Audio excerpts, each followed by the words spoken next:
If you were raised in church, I assume most of your life you heard that Jesus is coming back, that Jesus is coming back any day now. But I bet that the early disciples probably thought the same thing. But he hasn't come back yet. So what is happening now, today, that makes us think that the return of Jesus is closer than ever? Join us today as Joel Richardson explains what's going on in the world that makes us think that the time is almost here. Join us today for our Session 8 with Joel Richardson. All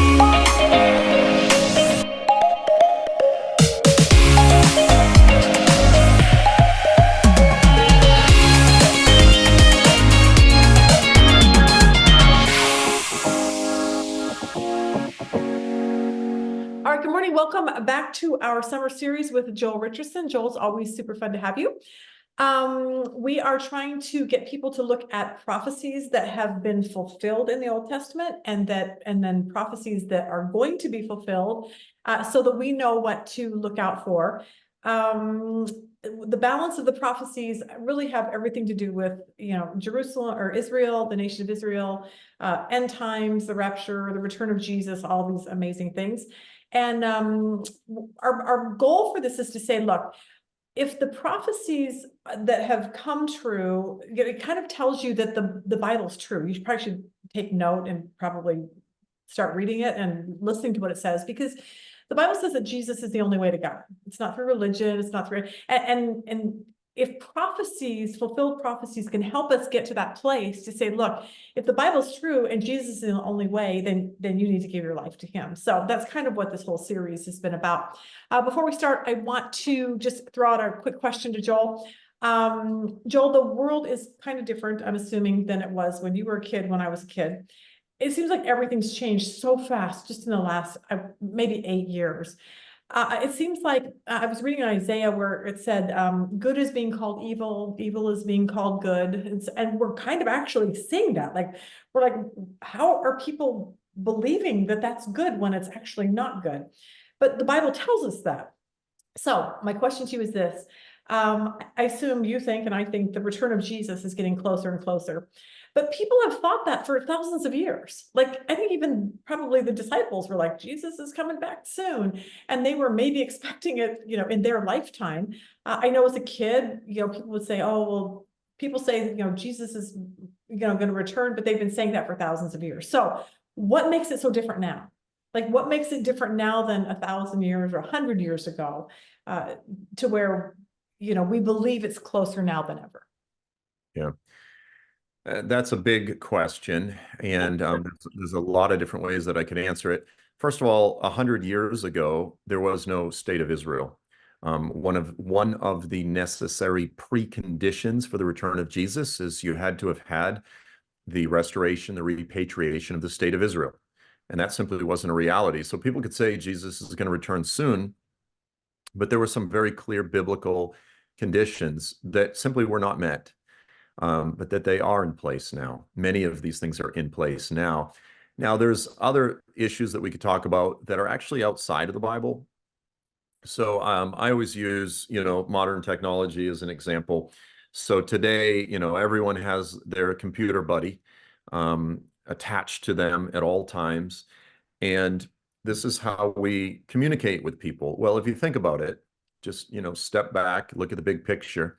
Throughout the entirety of human history, the only way that men and women, that mankind communicated, was face to face. Right. Yes, you could send a letter, but other than a letter, that was, and that made up, probably like 1% of all human communication, or probably even less.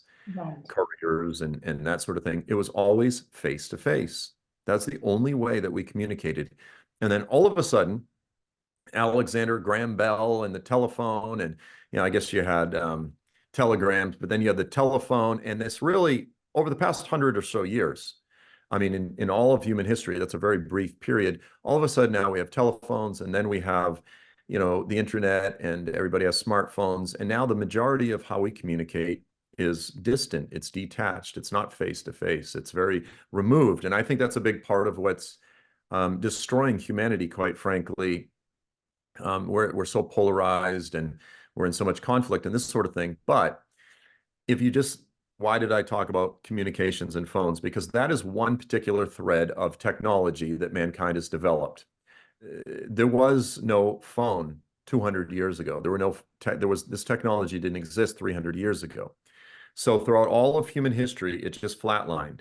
It was the same. And then all of a sudden it went, whoop, and all of a sudden you have the phones. Well, now in the past like 10, 15, 20 years, the development of iPhones and all of these smartphones, it's not just ramping up, it's going up like this. But that's just one thread of technology. Now come over here with CRISPR gene splicing and Elon Musk's Neuralink and the ability to hack the human brain and to literally genetically edit the human genome and this type of thing. And all of these, or silicon chip computer micro processing technologies, or on and on and on and on. All of these various threads of technology, they're all going like this suddenly, rapidly, but they're not all doing it on their own. They're all doing it together. So there is a symbiotic convergence of technologies, and it's changing all of these things, whether it's technologies. Look, there was not rampant transgenderism 100 years ago. It just didn't exist. I'm not saying there was not cross-dressing and perversion thousands of years ago. Of course there was, but not on the mainstream level that there is now. Never in human history have we had, the billions upon billions of people that we have. I guess we're at like, what, 8 billion people in the earth right now. I believe that's right. And the ramping up of technology, the mainstreaming and the readily availability of drugs and psychedelics in particular. You have the technology now with the wearable gear and software that literally will put your brain into a psychedelic trance state. And so why am I saying all of these things? I fully believe that even apart from the Bible, mankind, it's not I believe, it's just a verifiable fact. We are turning a corner in human history, and we have no idea what it looks like. We will literally lose connection with what it has always meant to be human. Right. For thousands of years, what it meant to be human is we were autonomous. We didn't have Neuralink. We didn't have foreign things hacking our brains. We weren't overwhelmed as a society with drugs and psychedelics. We didn't have all of these opiates and all of these distractions and all of these things that I personally believe that mankind cannot exist. I mean, artificial intelligence. Yeah, I mean, that's terrifying to me. what's that? That's terrifying, the AI. Yeah, it's absolutely terrifying. We talk about AI, but all of these things, like, we're turning a point here very, very soon. I mean, within the next decade, and we'll reach the point of no turning back. And either this artificial intelligence will replace religion or it will kill us, And this is just, again, you can separate that from the Bible. Anybody who is a futurist recognize that humankind, we're turning a really important turning point. So then when you look at the Bible and you go, oh, and all of the biblical prophecies are being fulfilled, then you say, okay, we're getting close. Yeah. And we have very legitimate reasons to think that we're getting close. And it's not just Christian sensationalism, it's legitimate. Yeah. Oh, that's awesome. Good. Yeah, it is. I'm glad to hear you say that, because I'm getting to that point too, where let's get Jesus back here. It's kind of, I'm sick of the world. So you are too, I'm pretty sure. Okay. You want to talk about the rise of Turkey? Yes, and this is a really big one. This I is always have to a fulfilled prophecy, and then this will be the one that's fulfilled. And then, yeah, this is something that is in the process of being fulfilled. So Ezekiel 38 and 39 in particular, as well as Daniel 11 highlights the same general area, but Ezekiel 38 and 39 is called the Battle of Gog-Magog. Okay. And there's a lot of controversy in the church, all sorts of different opinions about what it means in the prophecy community, but really it's an end time prophecy. In the same way, we've looked previously at Joel chapter 3 and Zechariah 14 that talk about all of the Gentile nations invading the land of Israel. Well, Ezekiel 38 and 39 does the same thing, but it actually lists the invaders. They're from the lands of Magog, Meshech, Tubal, Gomer, Togarmah, Persia, Put, and Cush. It lists them. And so the question here is, what nations are these referring to? And there's a lot of people who say it's talking about Russia. We don't have time to That's explain why frustrating. that doesn't work. But I will explain to people how people arrive at seeing, I believe Ezekiel is talking about Turkey. When it says Gog, Magog, Meshech, Tubal, this is the land of Asia Minor, the region of modern day Turkey. And this seems to be the leader of this coming coalition. So 20 years ago, when I wrote my book, Islamic Antichrist, I talk about these things. And I say right now, when I was writing the book, 2003, 2004, I said there's no reason to see Turkey as a powerful nation in the Middle East or a radical Islamic nation. Right now, Turkey is turning more toward Europe. I mean, in 2003, 2004, all political analysis said Turkey's turning toward Europe. It's wonderful. We want to see other Muslim majority nations do the same thing. They're becoming more Western friendly. They're moderating. I said, but the Bible says otherwise. The Bible says, according to Ezekiel 38:39, that Turkey is going to emerge as a regional powerhouse that will probably become much more Islamic because all of these other radical Islamic nations will partner with them as they invade the land of Israel. Okay, over the past 20 years, we've watched this happen. We've watched essentially an Islamic revolution unfold in Turkey very slowly, similar to the Islamic revolution in Iran in 1979 that turned a fairly progressive Middle Eastern nation into a radical Islamic nation governed by Sharia law, by Islamic law. And likewise, we're seeing Turkey turn in that direction as well. There was a recent sort of municipal elections that swept the country, which showed that there's a lot of Kurds and a lot of people that don't like the current more radical government, but overwhelmingly Turkey has emerged as a regional Islamist powerhouse over the past 20 years. So where does it say that in the Bible? Okay, so when we're looking at Ezekiel 38:39, we look at all these names, Gog, Magog, Meshech, Tubal, Gomer, Togomer, etc. There are two primary methods that interpreters use to understand these names. Now, what I'm doing right now, it's similar to when you get these acts in Las Vegas, where you get a magician and he gets up in front of everyone and he shows the people how magic is done. Now, the other magicians hate him because he's revealing all of the magic. This is basically what I'm doing right now. As a Bible teacher, I'm explaining to everyone the two primary methods that other teachers use to work through these names. So one method is what I call the historical DNA bloodline wild goose chase method. Okay.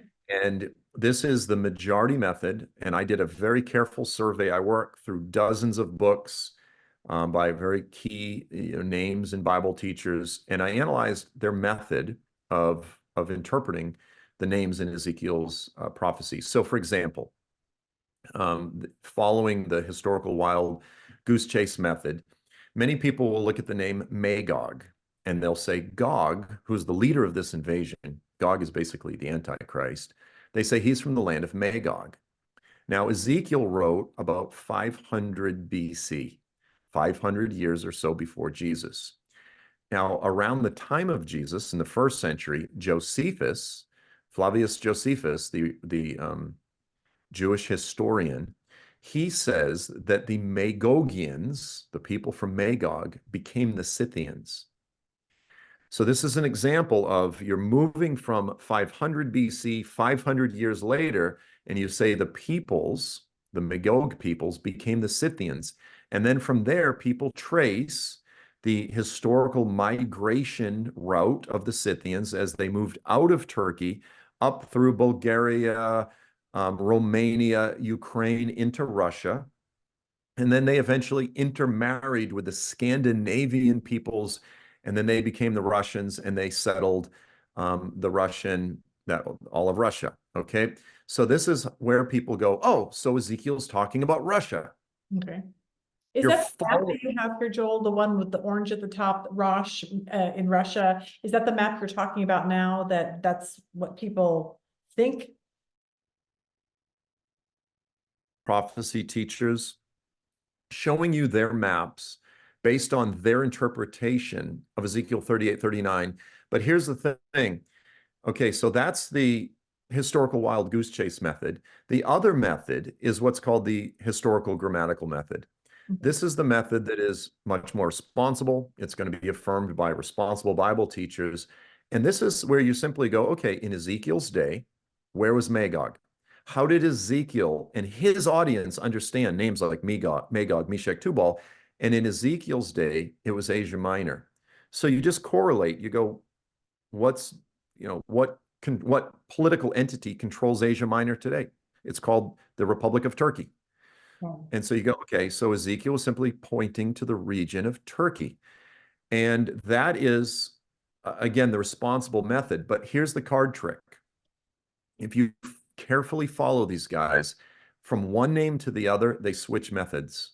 Okay. With one of the names, they'll use the historical wild goose chase, and they'll try to trace the bloodline, migration, intermarriage, and they'll follow them all over the world.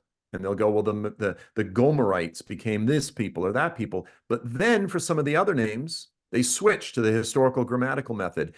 And so all of these prophecy teachers have maps, and they go, this is Ezekiel's invasion. So yeah, I've got, I gave you 5. What's that? You have a couple maps. So you have the one with Rosh being at the top in the orange, and then you have a black and white map. Yeah, the black and white map. That's actually Bill Salas. It's very similar. He puts Magog. I notice that he switches out. He puts Magog up there in Russia. The previous one was actually from Dr. David Reagan. Then the next one, I believe, was I believe it was Hal Lindsey. Strangely, he puts Gog over there in Europe, but Magog is up in Russia. This other one, which focuses in on Turkey, it's similar to the others. The final one is actually Chuck Missler. Okay. It's in green. He puts Gomer up in Europe. Magog is up there in Russia. So again, I'm not picking on any of these guys, but if you notice, they're all a little bit different. Yeah. Their maps are similar but different. But then I have 4 maps, which are simply Bible atlases. Okay. The first one is the New Moody Atlas of the Bible. Notice there they put Magog, Meshech, Tubal, Gomer, Togarmah, all in Asia Minor or Turkey. The other one is the Zondervan Atlas of the Bible. Pretty much the exact same thing. Holman Bible Atlas, same thing. Magog, Meshech, Tubal, Gomer, Togarmah. And then finally the IVP Atlas of Bible History. It's all in Asia Minor. So the point is this: 1, we need to use a consistent method. Okay. And 2, we need to use the historical grammatical method. If you use the bloodline wild goose chase method, then Gomer, for example, becomes the Gemari. They later became the Cimmerians. The Cimmerians became the Gauls. That's the Germans and the French, and they became the Celts. That's the Irish. But there's not a single book out there called The Coming French Invasion of Israel or The Coming Irish Invasion of Israel. They're always The Coming Russian Invasion of Israel. And there's a tremendous amount of inconsistency in a lot of these books. And I'm, again, the guy who's revealing the magic and saying they are playing a card trick on you. Understand what they're doing.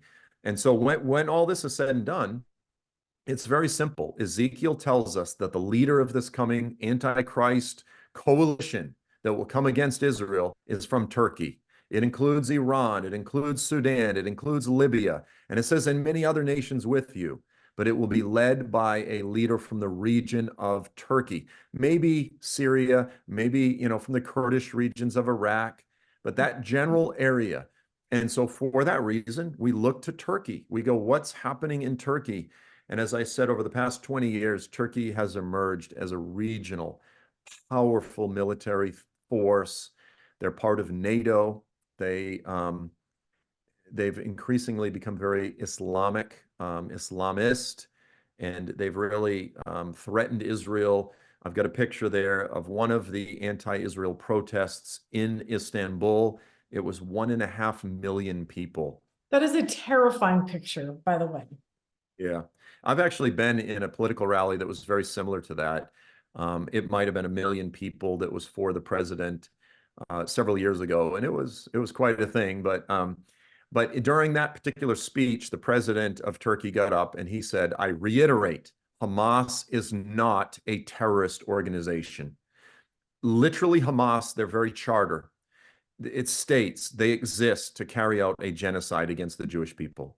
Yeah. It literally, their original founding charter said that Hamas exists to fulfill this prophecy, which says the day of judgment will not come until the Muslims fight against the Jews and kill them, until there are only a few Jews left hiding themselves behind a tree or a rock, and the tree or the rock will cry out and say, "Oh, faithful Muslim, there is a Jew behind me. Come and kill him." And so you have a clear terrorist organization. You have the president of one of the most powerful nations in the Middle East, member of NATO, one of the most powerful militaries in the world, more powerful than, by the way, than England, Germany, and France combined. Their military is clearly stronger than all three of those nations combined. And he says Hamas is not a terrorist organization. And then he said this, the days are approaching when we will defeat Israeli aggression in Gaza. So Ezekiel prophesied that a leader would emerge out of the region of Turkey and lead a coalition of nations in the invasion of Israel. And here you have it being fulfilled, slowly emerging, being fulfilled, a radical, Israel-hating, powerful military force in the land of Magog. And this is definitely something that we should be paying attention to. Absolutely. It always amazes me, Joel, that Israel's still there. Like, I know it is because the Bible says it is, and it's God's land. But if you really look at all these nations around them, I mean, it seems like Turkey, Iran, they could just wipe Israel off the map in 5 seconds, but that will never happen because the Bible says it's not going to happen that way. So it's just another reason why I think it's just the Bible's so, we got to know it and we got to trust it and believe it. So absolutely. Hey. Thank you for that. Joel'sTrumpet.com for those of you that want to see more of Joel's stuff. And that was great. We'll look forward to next week. So thanks, Joel. Thank you, Lisa. Okay, I hope you learned a lot from that segment. If you want to know more about Joel's ministry, you can go to Joel'sTrumpet.com. For our ministry, it's womensbiblestudy.com. And we will see you next week with another session with Joel.